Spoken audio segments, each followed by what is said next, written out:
Your coffee costs $6. Rent's up about 30%. Groceries feel like a luxury.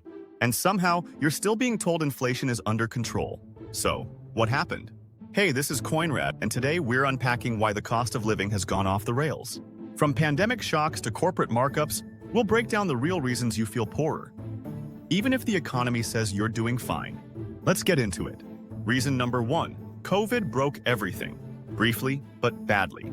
Back in 2020, the world hit pause. Factories shut down, ports jammed up, truckers stayed home, and suddenly you couldn't even get a bicycle or a toaster delivered. We called it a supply chain issue, but what it really meant was less stuff on shelves. Same number of people wanting it. Prices? Up and fast. Shipping containers went from $2,000 to over $20,000. A used car became more expensive than a new one. And don't even talk to me about GPUs. It was the perfect storm, and when things finally reopened, demand came back swinging. But the supply side was still eating lunch.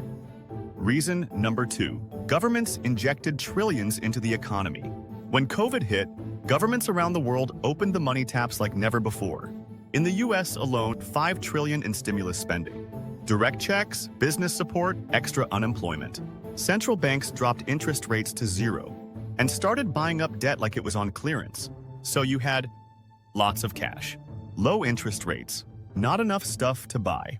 And what happens when money chases limited goods? Inflation. Now, was that money printing? Sort of.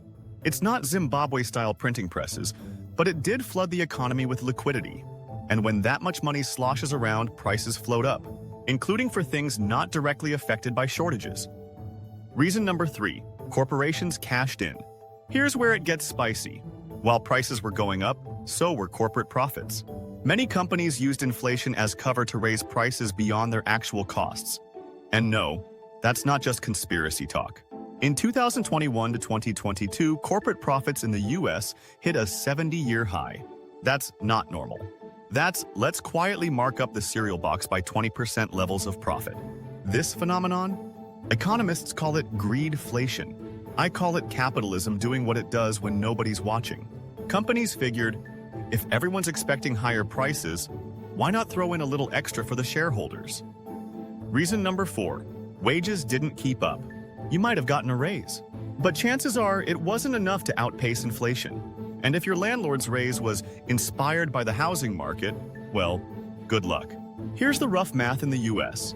From 2021 to 2023, inflation hovered between 6 to 9%. Wages rose around 4 to 5% on average. That gap? That's why your paycheck still feels smaller, even if the number's higher. And the truth is, this has been happening for decades. Since the 1970s, productivity has soared, but real wages have barely moved. You're working harder, the economy's richer, but somehow your wallet didn't get the memo. Reason number 5. Cheap money fueled asset inflation. For over a decade, interest rates were at rock bottom. That made borrowing super cheap, which sounds great until you realize what people borrowed for. They weren't just starting bakeries and building things. They were buying houses, buying more houses, buying your house before you could. Institutional investors, hedge funds, private equity firms started buying up residential properties like they were Pokemon cards. This meant home prices soared. Rent followed. First-time buyers got squeezed out. Housing turned into an investment vehicle, not a place to live. And when demand comes from Wall Street instead of your neighbors, prices don't care about your salary. Bonus reason: global shocks and long-term trends. Even if COVID hadn't happened, the world was already heading into more expensive territory. The war in Ukraine disrupted energy and food supplies. China's labor costs are rising. Goodbye cheap manufacturing. Climate change is affecting food production, insurance, and transport.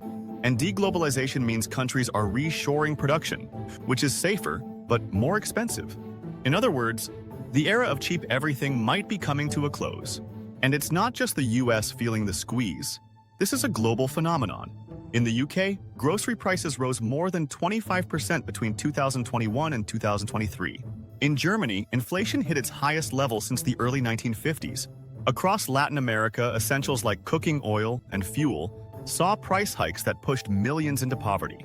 Even countries with historically stable currencies, like Japan or Switzerland, felt the ripple. Why? Because global markets are interconnected. When fuel prices spike in one region, transport costs rise everywhere. When wheat exports from Ukraine get disrupted, bread gets more expensive in Cairo, in Berlin, and in Kansas. So if it feels like your whole world just got more expensive, it's because it did. We're not imagining it. But it's not just one villain. It's the result of emergency policies, long-term inequality, global shocks, and a system where prices rise faster than paychecks. The game changed, and for most people, it got harder to win. This is Coinrad, and if you like this, hit that subscribe button. There's plenty more economic weirdness, history, and money madness where that came from.